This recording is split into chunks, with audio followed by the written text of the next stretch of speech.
Kanamian kang mga lugar nga sentro kang turismo sa norte nga bahin kang probinsya, personal nga nakita kag naeksperyensyahan kang mga katapo kang media, imaw mismo ang gobernador.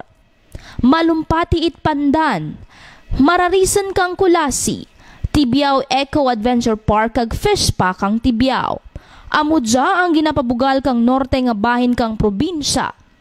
Cold Spring kang malumpati kung sa din mo gusto magpahiram-hiram sa maramig nga tubig kang Bugang River nga ginapabugal kang mga taga Pandan bilang isara ka malimpyo nga suba sa bilog nga Pilipinas.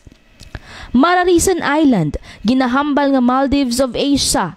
Trekking, swimming, snorkeling, scuba diving, pwede gid maubra sa White Sand Island kung sa din imo man makita ang majestic Mount Majaas.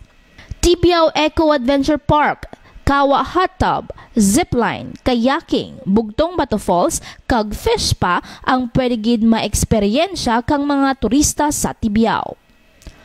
Amudya ang mga lugar sa norte nga dapat ipabugal kang mga Antikenyo, turismo aton tutukan para kaimulon, malampasan.